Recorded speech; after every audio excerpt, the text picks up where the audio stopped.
The Romans prided themselves on having expelled their kings 5 centuries earlier and establishing a republic where power was shared and checked, where no single individual could dominate, where foreign influence was carefully controlled and monitored. And then Julius Caesar brought Cleopatra to Rome and systematically violated every principle that the republic was supposed to represent. She was foreign. Worse, she was Eastern, representing exactly the kind of decadent oriental despotism that Romans defined themselves against. She was a monarch ruling with absolute power, the antithesis of republican values. She was a woman wielding political authority, which was unnatural and disturbing in a society where women were supposed to be modest, domestic, and subordinate to male relatives. She was Caesar's mistress, and their relationship was conducted so openly that everyone knew about it, including Caesar's wife Calpurnia, who had to endure the public humiliation of her husband's infidelity. Worst of all, she had brought a child to Rome, a 3-year-old boy named Caesarion, who everyone believed was Caesar's son, creating a potential dynastic heir in a republic that was supposed to have no dynasties. Every aspect of Cleopatra's presence challenged fundamental Roman assumptions about power, gender, family, and proper social order. The senators who visited her villa came away disturbed, not just by what she represented, but by how comfortable Caesar seemed with arrangements that should have been impossible in a republic. She was forcing them to confront the reality that the republic was already dead, and that Caesar was establishing something new in its place, something that looked suspiciously like the Eastern monarchies they claimed to despise. Before we examine what happened during those 2 years and how Cleopatra's presence contributed to the conspiracy that killed Caesar, we need to understand what Rome was like in 46 BC and why her arrival represented such a profound shock to the system. If you find stories of political scandal and the death of republics compelling, consider subscribing to join us as we explore more moments when history pivoted on scandal and personality. Julius Caesar invited Cleopatra to Rome shortly after his return from the Civil War in 46 BC. He had defeated the last remnants of Pompey's faction in Africa and Spain, and he was celebrating multiple triumphs that demonstrated his complete dominance of the Roman world. The invitation was not romantic whimsy, but calculated politics. Caesar needed to formalize his alliance with Egypt, ensure the continued flow of Egyptian grain that fed Rome's population, and demonstrate to the Mediterranean world that he controlled the wealthiest kingdom in the region. Cleopatra needed to secure Roman recognition of her throne and protection against her remaining siblings who might still challenge her rule. The alliance served both parties' interests, and Cleopatra's visit to Rome was supposed to be a diplomatic mission that would cement the relationship between the two most powerful rulers in the Mediterranean. What neither of them apparently anticipated was how viscerally Romans would react to her presence. Rome in 46 BC was a city in crisis, caught between its republican past and an imperial future that nobody wanted to acknowledge openly. Caesar had accumulated powers that made him effectively a monarch. He was dictator, consul, pontifex maximus, and holder of numerous other offices that gave him control over every aspect of government. He had filled the Senate with his supporters, reformed the calendar, initiated massive building projects, and generally behaved like a king in all but name. Romans tolerated this because Caesar maintained republican forms, because he had won his power through legitimate military victory, and because the alternative was continued civil war. But tolerance was not enthusiasm, and many senators quietly resented Caesar's dominance while feeling powerless to challenge it. Cleopatra's arrival turned this quiet resentment into active scandal. She settled in a villa that Caesar owned across the Tiber River in an area called Horti Caesaris, the Gardens of Caesar. The location was significant, technically outside the city proper, which meant she was not violating rules about foreign monarchs entering Rome, but close enough that she was obviously present and accessible. The villa was lavish even by Roman standards, surrounded by gardens and fountains, staffed by Egyptian servants who spoke Greek and Egyptian rather than Latin. Cleopatra brought her court with her, advisors, scholars, physicians, attendants, creating an Egyptian enclave in the heart of the Roman world.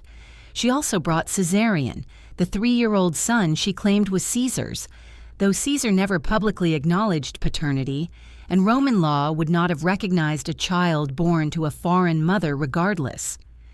The Senate reacted with confusion and hostility to this unprecedented situation.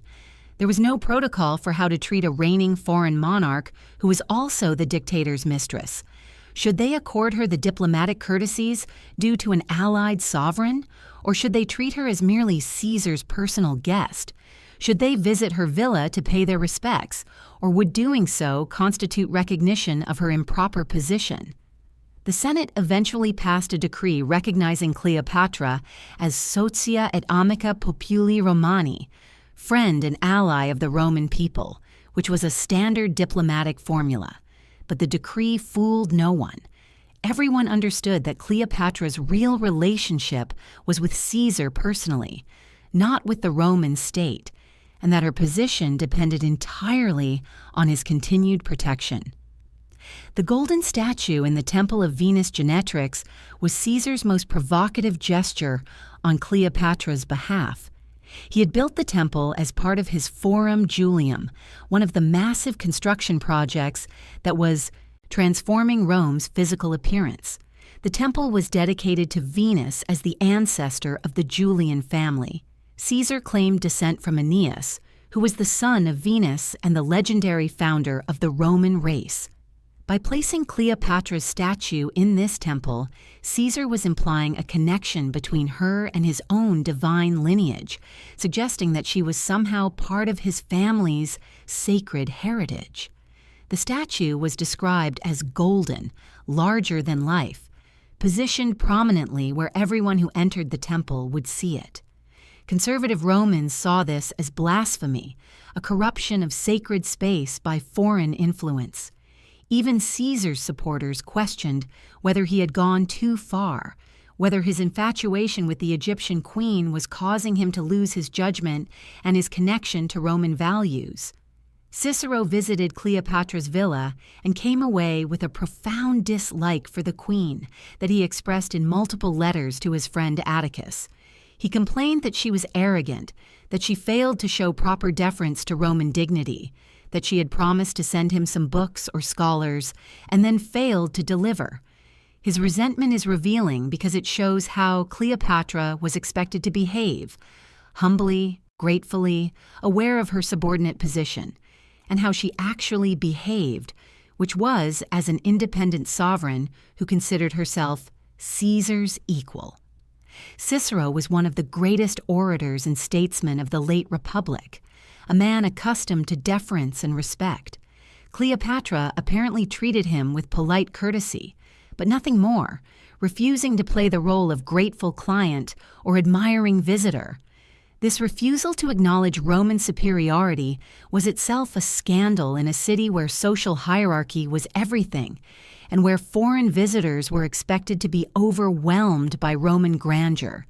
The presence of Caesarion added another layer of scandal and danger to Cleopatra's visit. The boy was 3 years old in 46 BC, born in June of 47 BC, approximately 9 months after Caesar and Cleopatra's time together in Alexandria. The timeline strongly suggested that Caesar was the father, and Cleopatra publicly claimed him as such, calling the boy Ptolemy Caesar and letting everyone know that he was the son of the most powerful man in Rome. Caesar never formally acknowledged paternity, which would have been legally impossible since Roman law did not recognize children born outside legitimate Roman marriage. But he also never denied it, and his provision of protection and honors for Cleopatra suggested at minimum that he accepted the possibility. The existence of this child created a constitutional crisis that nobody wanted to address directly. Caesar had no legitimate son by his Roman wife Calpurnia. He had adopted his grandnephew Octavian as his heir, but an adoption was not the same as a biological son. If Caesar acknowledged Caesarion, the boy would have a claim to his legacy and his name that Octavian could not match. The senators, watching this situation develop, understood that they might be witnessing the creation of a hereditary monarchy, the establishment of a royal dynasty that would end the republic permanently. The scandal of Cleopatra's presence was compounded by how openly Caesar conducted the relationship. He did not maintain any pretense that she was merely a diplomatic visitor or a casual acquaintance. He visited her villa frequently, often staying overnight, making no effort to hide their intimacy from the Roman public or from his wife. Calpurnia had to endure the public knowledge that her husband's foreign mistress was living across the river with his son, that he spent more time with them than with her, that his affections had shifted entirely to this foreign queen. Roman society tolerated male infidelity as long as it was conducted with appropriate discretion and did not threaten the stability of legitimate marriages. Caesar's relationship with Cleopatra violated both these expectations. It was blatantly public, and it very clearly threatened his marriage, his reputation, and the political stability of Rome. The senators who visited Cleopatra's villa, hoping to assess the situation or curry favor with Caesar, came away with disturbing reports. She was not the seductive temptress they expected, but rather an intelligent, educated ruler who understood Roman politics better than many Romans. She could speak Latin fluently, quote Roman poets and historians, discuss the constitutional arrangements of the Republic with sophisticated understanding.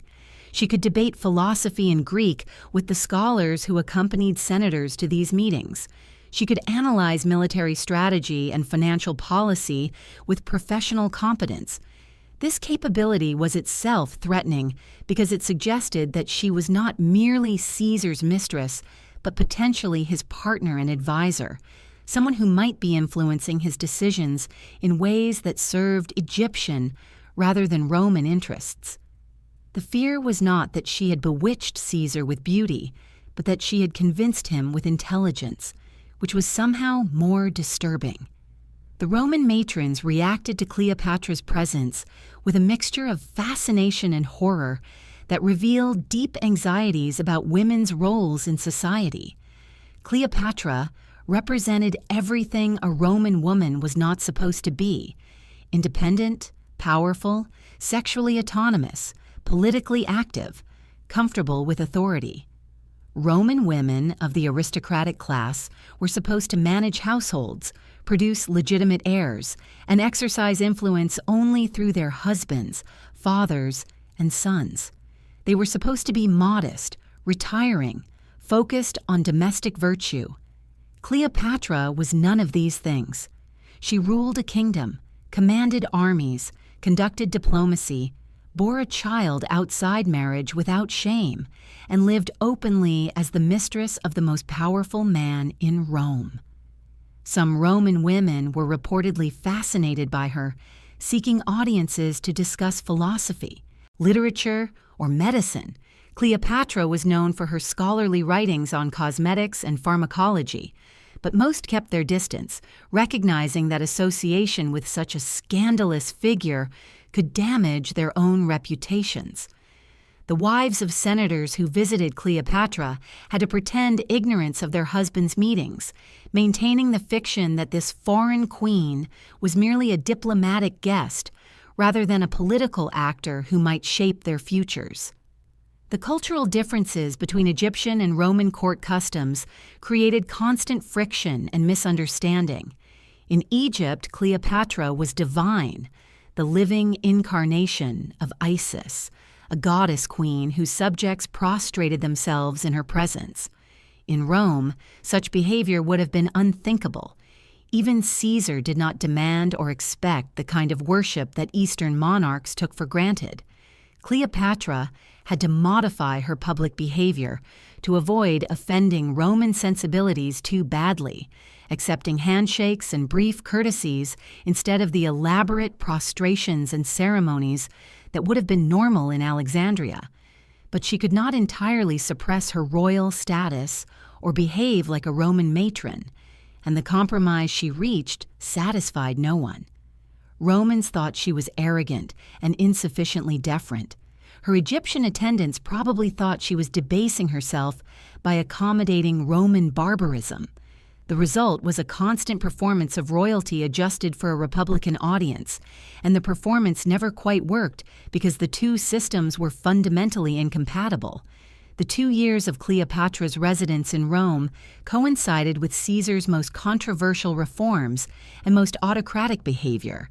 He reformed the calendar, creating the Julian calendar that would be used for the next 16 centuries.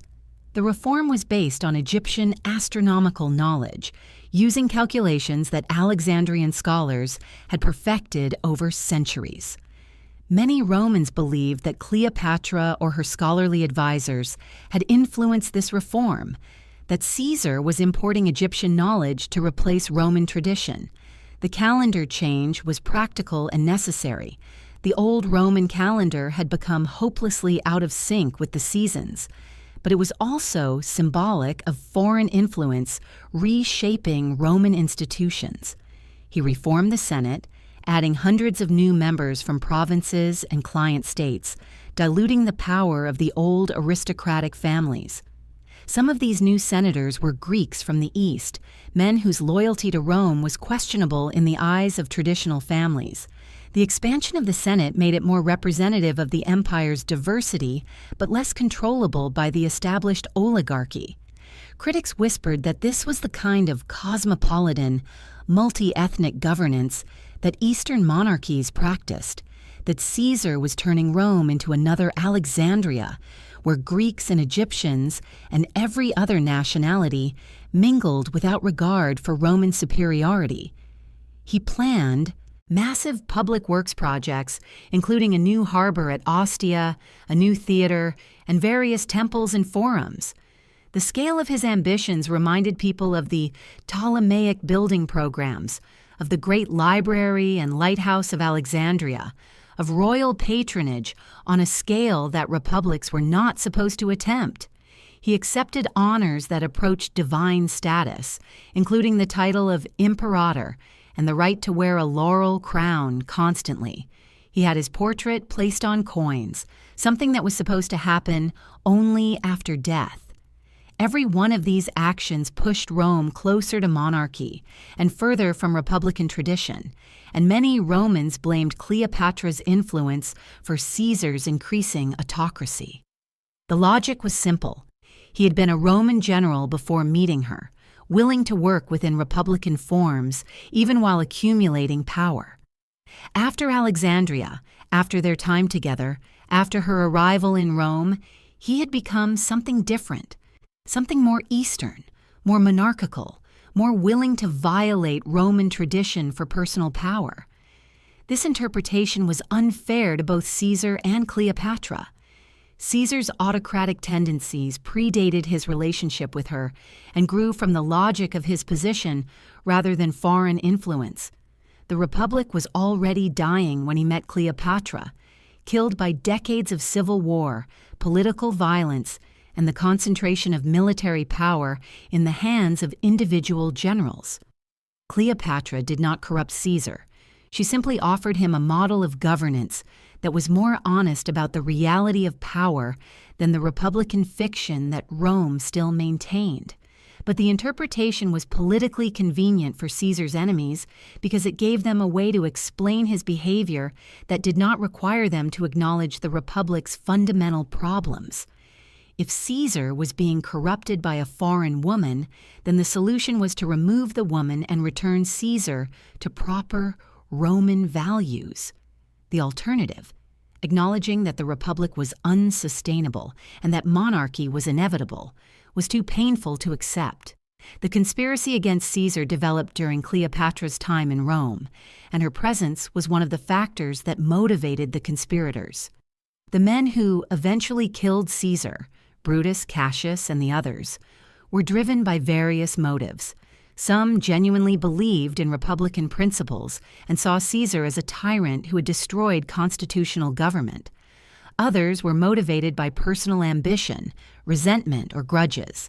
But all of them understood that Caesar's relationship with Cleopatra symbolized everything wrong with his rule: the foreign influence, the monarchical pretensions, the disregard for Roman tradition, the establishment of dynastic succession through his son with the Egyptian queen. The conspirators met secretly over many months, discussing whether assassination was justified, whether it would solve the Republic's problems, whether they had the courage to go through with it. In these meetings, Cleopatra's name came up repeatedly as evidence of Caesar's corruption. He was planning to make himself king, they said, and Cleopatra would be his queen. He would move the capital to Alexandria, where he could rule as an Eastern despot without the constraints of Roman tradition. He would legitimize Caesarion and establish a dynasty that would reduce Rome to merely another province in an Egyptian empire. These fears were probably exaggerated. Caesar's actual plans, if he had any clear vision beyond maintaining his own power, died with him and remain unknown. But the fears were genuine, and Cleopatra's visible presence gave them concrete form. She was not just a symbol, but a person, living across the river with Caesar's son, receiving Roman officials, representing a future that the conspirators found intolerable. When they killed him on the Ides of March in 44 BC, they were killing not just a dictator, but the entire system that Cleopatra represented, the vision of an Eastern-influenced Mediterranean empire ruled by monarchs rather than the old republican oligarchy. Cleopatra was still in Rome when Caesar was assassinated. She learned of his death within hours, probably from messengers sent by allies who wanted to warn her that her position was now extremely dangerous. Without Caesar's protection, she was a foreign queen in a hostile city that had just murdered the one man who guaranteed her safety. The conspirators had not included her assassination in their plans. Killing a foreign monarch would create diplomatic complications that they wanted to avoid. But the Roman mob was unpredictable and might turn violent against anyone associated with Caesar. Mark Antony, Caesar's lieutenant, was still alive and might offer protection. But his own position was uncertain in the chaos following the assassination. She needed to leave Rome immediately before the situation deteriorated further or before someone decided that eliminating her and her son would be politically convenient. The escape was hasty and frightening. She had to gather her household, pack essential belongings, arrange ships, and depart before anyone thought to stop her, or before riots made travel impossible. The streets of Rome were in turmoil, with crowds gathering, rumors spreading, violence threatening to explode at any moment. Cleopatra's Egyptian servants and guards had to protect her through this chaos, moving quickly but without attracting attention that might turn the mob against them. Caesarion was 4 years old enough to be frightened, but too young to understand what was happening or why they had to leave so suddenly. His father had just been murdered, though he probably did not comprehend that either.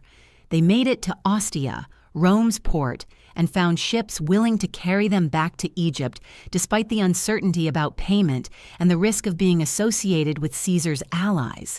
She fled within days of the assassination, taking Caesarion and her household and sailing back to Egypt as quickly as ships could be prepared. The 2-year scandal was over, but its effects would resonate for decades. She left behind a Rome that was already descending into another civil war, where Caesar's assassins would face his avengers, where Octavian would emerge from nowhere to claim his murdered adoptive father's legacy, where Mark Antony would attempt to inherit Caesar's power and position.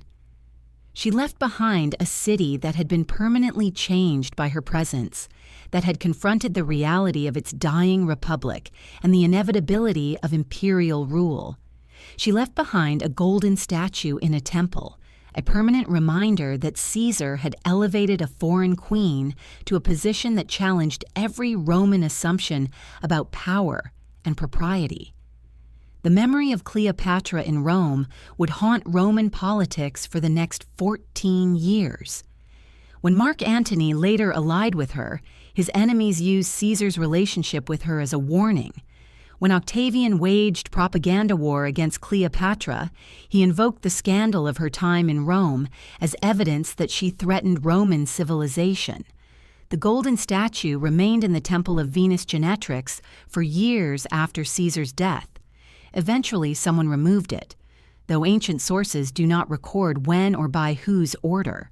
But in 46 and 45 BC, when Cleopatra was actually living across the Tiber with Caesar's son, when senators were making uncomfortable visits to her villa, when the golden statue gleamed in Venus's temple, the scandal was immediate and visceral. Romans had to confront daily the presence of a foreign queen who represented everything they claimed to oppose, who was protected by the one man they could not openly challenge, who forced them to see the gap between their republican ideals and their imperial reality. Cleopatra did not seduce Rome in any simple sense. She held up a mirror that showed Romans what they were becoming, and they hated what they saw reflected back at them. The Republic was dying, monarchy was rising, foreign influence was shaping Roman policy, and women were wielding power that was supposed to belong exclusively to Roman men. All of this was true before Cleopatra arrived, but her presence made it impossible to ignore. The scandal that Cleopatra created in Rome was not about sex or seduction, though those elements certainly played a role. It was about power. Who held it, how they held it, what forms it took, and what traditions constrained or enabled it. Cleopatra represented a different model of power than Rome had ever accepted, a model where queens ruled independently, where Eastern traditions mixed with Western, where personal relationships shaped state policy, where monarchy was acknowledged openly rather than hidden behind republican facades. Caesar was moving Rome toward that model regardless of Cleopatra's influence, but her presence made the movement visible and undeniable. The senators who visited her villa saw the future they feared, and they responded by killing the man who was creating it. The killing did not stop the transformation. Octavian would complete what Caesar started, establishing an empire that would last for centuries. But it gave Romans a few more years to pretend that the Republic might still be saved. 2,000 years later, we can see that Cleopatra's time in Rome was a pivotal moment in ancient history, the point where the fiction of the Republic finally became impossible to maintain. She did not cause the Republic's death. That death was already inevitable given the economic, political, and military realities of the late 1st century BC. But she made the death visible, undeniable, scandalous in ways that forced Romans to confront what they had been trying to ignore. The foreign queen living across the Tiber with the dictator's son was not a symptom of the Republic's problems. She was the mirror that reflected those problems so clearly that even Romans who wanted to look away could not help but see their own image staring back at them, transformed into something they barely recognized and could not accept.